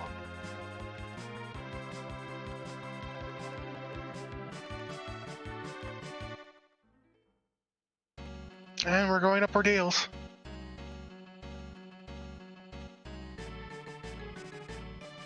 Yep, Dia just making all the checks. They will be very, very fast, though, except for that final one that we all know that she absolutely needs to make.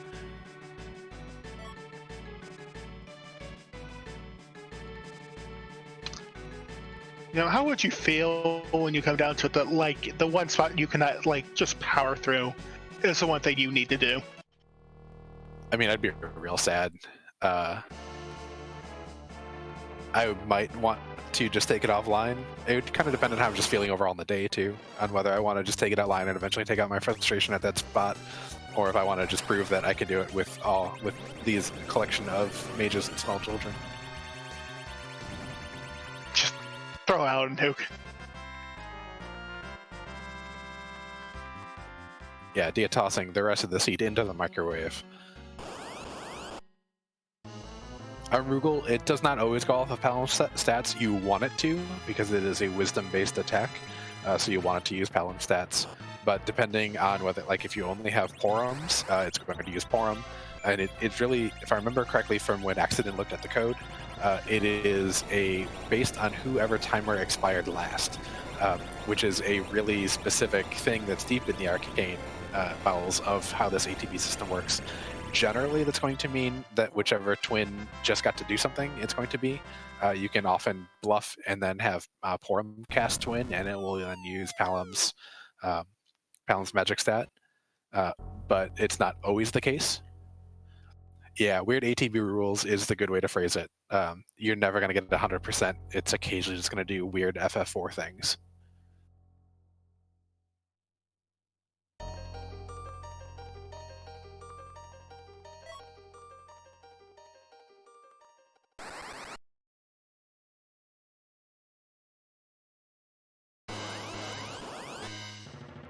And here's that Threemus just to taunt Dia.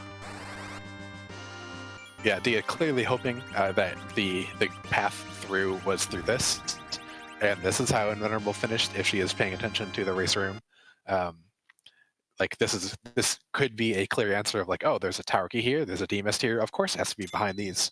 But unfortunately for Dia, it's still back up on the moon.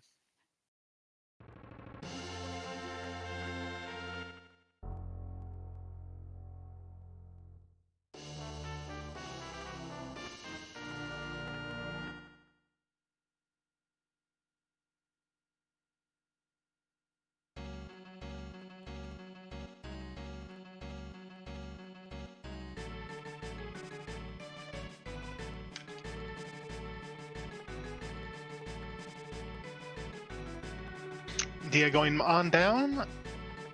Assume she's about to check the tower and Threemus.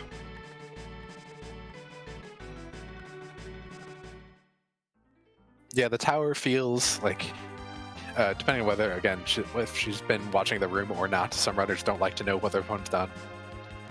Some runners do. But if you don't know that your opponent's done, I could definitely see doing the tower key because it's a little less appetizing. But she is going to Zot. She's going to open that treasury, I think. Probably not going to open the treasury. She doesn't really have much need for the treasury. Okay, yeah, this is a save scum. She doesn't know that she's going to get an Earth Crystal. So I'm not quite sure what exactly the point of the save there was, but we will soon be getting an Earth Crystal for Dia.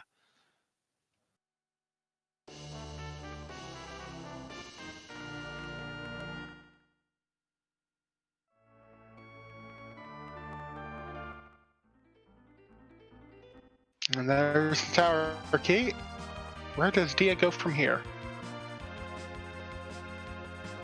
Yep, and Blue Devil in chat asking if kind of noting this is mostly FF2 US with the things that were taken out from when it was moved from Final Fantasy IV in Japan to Final Fantasy II here in the US restored. That's mostly correct.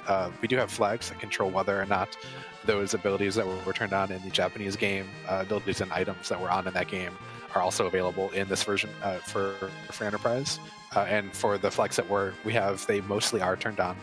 We do have pretty much the same drop tables from enemies, as well as the same ability for shops and other items to appear. What we don't have is we don't have the Japanese spell lists, and we do turn off the ability for enemies to drop sirens in this particular flag set. You know, which version of FF4 to play? You have like two main versions, kind of. You have the ones that are based off the SNES original, so you're like GBA version, the PSP version, and the PS1 ones. And you have the ones that are based off the 3D remake from like the DS.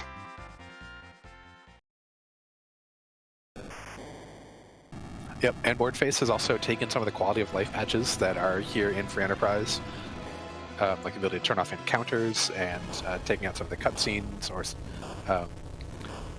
and having the dash speed turned on, so that if you would like a vanilla FF4 experience like you're playing on a Super Nintendo, but just to have some of the quality of life things that are available here in Free Enterprise, there is a patch available, and you can come into the Discord and ask us where that patch is can be found, so you can apply it to your legally obtained ROM.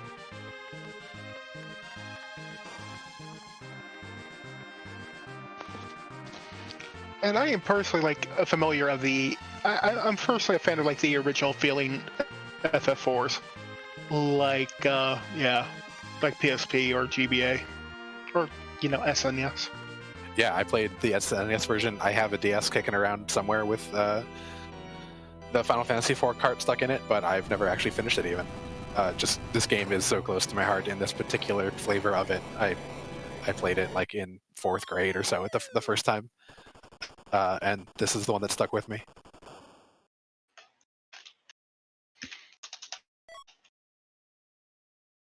But Dia is through the turtle that was taking over the super cannon room, and just gets a full moon. That's another quick reset.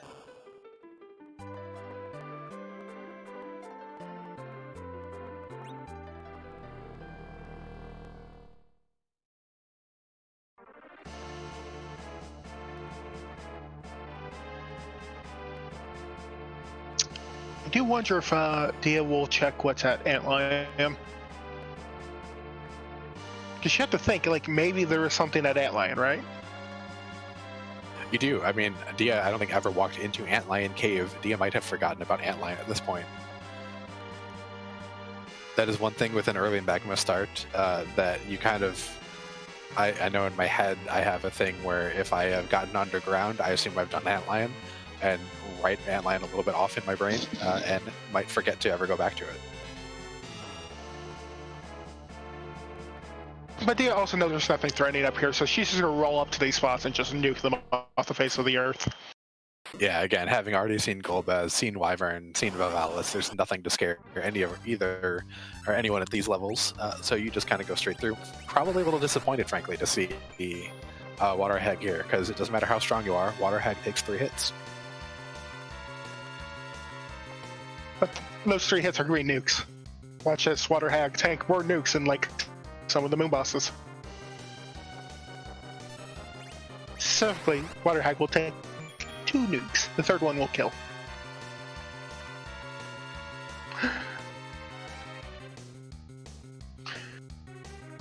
I mean, I'm slightly glad we didn't get triple swag rocks here, but I very much understand. Just wanted to get this over.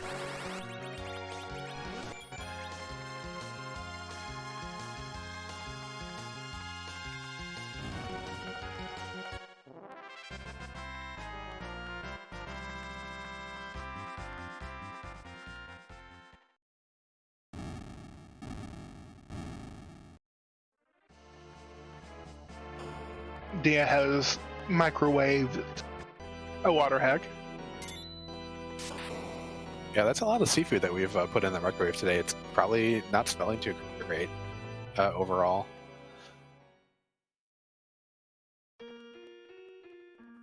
Hopefully, it's a very open air office in the world here, so that all that microwave fish horrible smell that can happen sometimes is wafting out.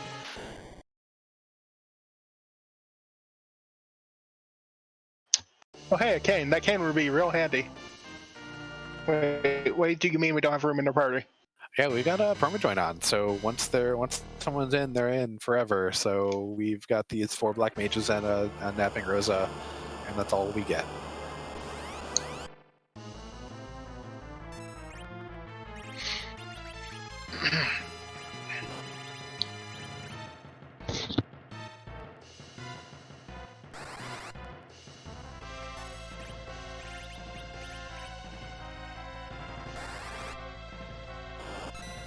Looks like we're gonna toss out stones until these guards disappear. So both runners effectively doing stone strats, just Invenerable happen to have the Mudis arrows on hand.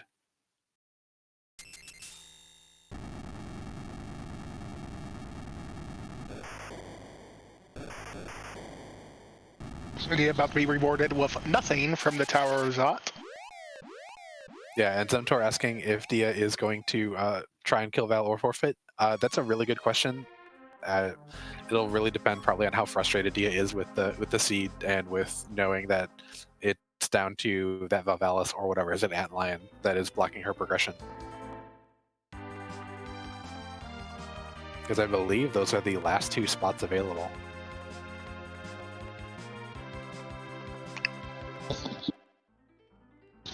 It looks like Dia's flying towards Antlion Cave.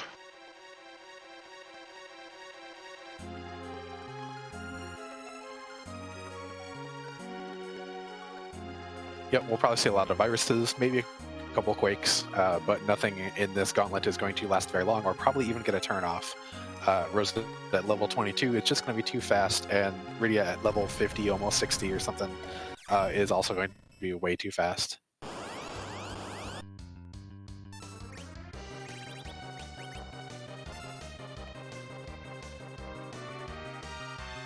Who wants viruses? Or no, we're getting rocks. Nice. Good old swag rocks on Antlion Cave, alternate gauntlet. You love to see it.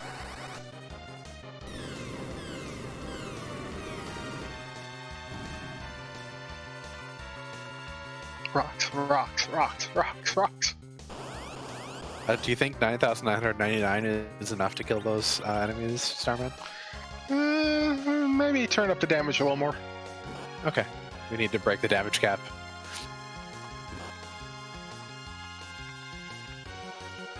Pepita, you should probably come into this card at some point and check out the algorithm fact, or there's an algorithm facts that's linked somewhere to on through GameFAQs, I believe, that is, in the words of accident, mostly correct.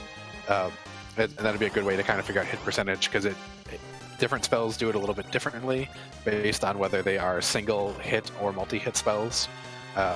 And each, for multi-hit spells, each character on themselves gets to roll their own dodges, and I don't remember how stone works exactly.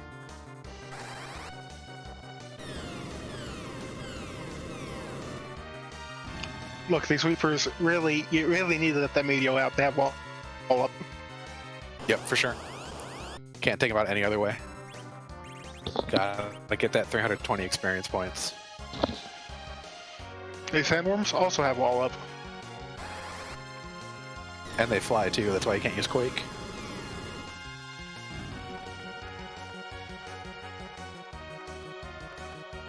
Yeah, Jason, those are all the fab palettes, as we call them, are done by the wonderful Scala Kitty, who is the art director, effectively, for Free Enterprise. She's done the majority of the Threemus sprites and has done all of the fab palettes, and she does most of the design work for all of our overlays.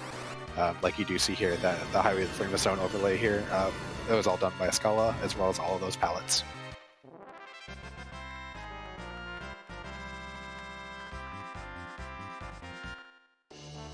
That's the last fight, and Dia gets a spoon. Well, we never found Edge, so we can't throw that at Valvalis. We also couldn't have taken an Edge into the party because we filled up pretty soon. Dia is running back and forth in the Antlion Cave. I think Dia has forfeited. This definitely does look like a think and a do I want to go do that fight, because Dia knows that's the only thing left. Yes, and indeed, there comes in the forfeit. That is a heck of a run from Dia. Unfortunately, her predilection to go for mostly mage strats happened to find a seed that absolutely took her out, but that's a heck of a run.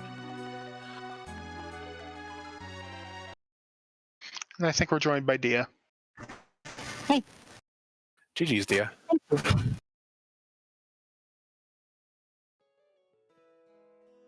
So, Valvalis. I knew it was going to hit me at some point. Unfortunately, it happens against Anvin when a lot of people were waiting for the match, but I mean, I'm addicted to mages, and it finally fights me in a tournament match. Yeah, eventually it does happen, but that was a great run. I loved the ingenuity of doing the multiple grenade fights in order to kind of get up to where you get Blink and Virus. It's where you could take out and do that very long extended Mac Giant grind. I actually didn't get Blink on Rosa there. That's why I did the stop at a lower battle speed. I wondered if you were just saving MP for her or not. I kind of missed the level she was at. And also, how about that horrible Grimoire luck you had? I swear I tried like 15 times and just Threemus, Chocobo. Here's 3 Odins. You should have done dolls. Ranger just wasn't on my side today. No, it unfortunately did end your streak of 7 consecutive wins here on the Hyota Threemus zone, but you have plenty of time to start a new long streak. Yeah, like I said, I knew this is always a potential if you take all majors like I did and you haven't seen Val. It's just an inherent risk, and at that point, like, you just have to take it and can't be really upset about it. You know that it could happen at any point during the strategy, so you just take the loss and go on.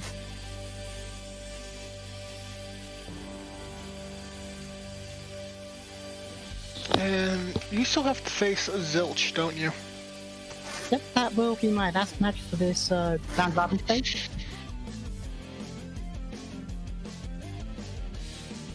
Yeah, imagine that should be another barn burner. You and Ven Zilch are 3 of the people that I think a lot of people assumed would get to the round of 16 and further, and were probably penciled in for high chances at winning the entire thing. Yeah, definitely looking forward to Zilch. That one's going to be on Sunday at 9, and yeah, just a bit of a grudge rematch for me from the Volcanic, so hopefully I can knock him down.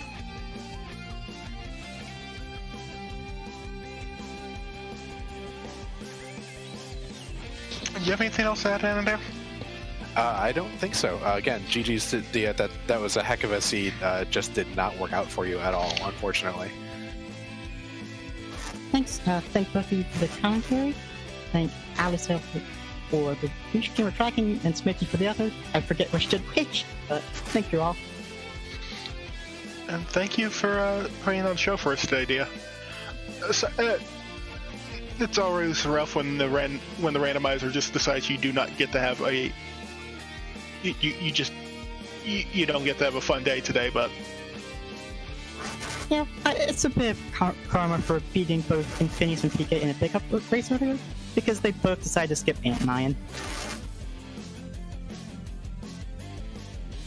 I mean, you skipped that line for a good portion of this. I came back with rocks. Lots and lots of rocks. We loved it.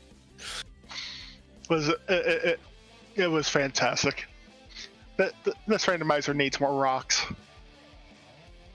Never enough rocks. Okay, well, that was Dia, who is still here in the voice chat. And Antidale, I think that's about it for us, isn't it? I think it is, Starman. It's been a wonderful night. It was a great, interesting race with lots of good tech, lots of good play. But that's all for us tonight. So on behalf of Starman, on behalf of Smapedy, on behalf of Aliceville, thank you all for watching. Thanks for all hanging out here on RPG Limit Break. Thanks for RPG Limit Break for being our partner. And we're going to go raid Good Guy JDP, who I believe I know was playing some Final Fantasy IV before, and is a great member of the community. On behalf of all of us, thank you for joining us tonight.